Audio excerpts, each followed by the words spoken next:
You wrote a book on creativity. Yeah. Can you give a little background on the book? Well, I think part of the process that I have been working towards in terms of my own ability to actualize my ideas is how do you refine your creative spirit to the point where what your intention is unclouded by any of the crap that you've put into your body or you ingest with media or other people's music or whatever. And that requires a lot of exploration. And I think that writing the book ultimately was an extension of being afraid of giving things away.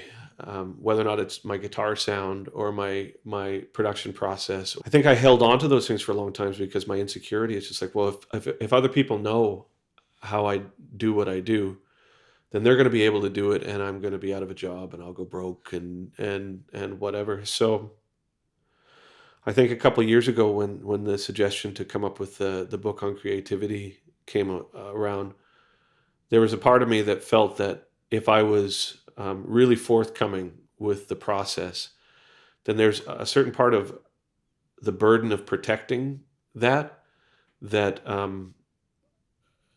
you can forget about. Like, here's my guitar sounds.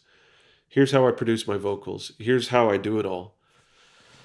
And then through it, I think what I recognized is that what makes what I do unique is the same thing that would make what you do unique or what you do unique or what anybody does unique. It's got very little to do with your process and more to do with how that process interprets your trip, Yeah. which no one else is going to be able to articulate. So the more people that have it, the better music I think ultimately will become, right?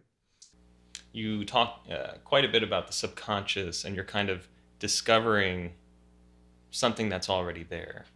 And you almost make it sound like it just happened to me. Like, I didn't make it. This is already there. And even the terminology you use is often work related in terms of like perhaps an archaeological dig. What are you digging up? What are you excavating? What are you, trying to bring to light? Is that stuff that's been there your whole life? Did it already exist? Like, where are you coming from with that? Well, it has nothing to do with me. I think it has nothing to do with any artist. Mm-hmm. And I'm often maybe critical in a sense of artists who claim that the work that they do is anything other than just trying to do an accurate um,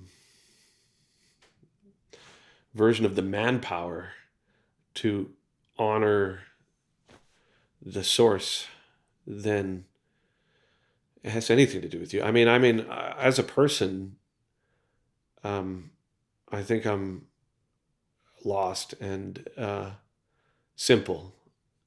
So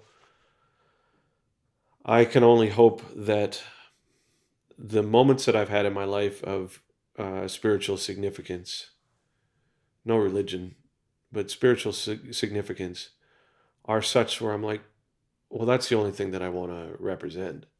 That's the only thing I want to sing about. It's the only thing that I want to um, get right.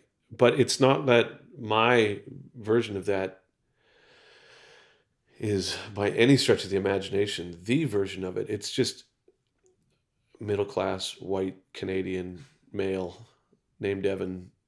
That's, you have a glimpse of these things as we all do artistically, and we're like, oh, that, okay, well, through my filter and through my biases and my fears and my hang-ups and the fact that I liked Judas Priest when I was a kid or Enya or any of these things, it's that comes through, and that is ancient. That's primordial, and I think that improvisation and artists who uh, uh, strive to represent these things with reverence.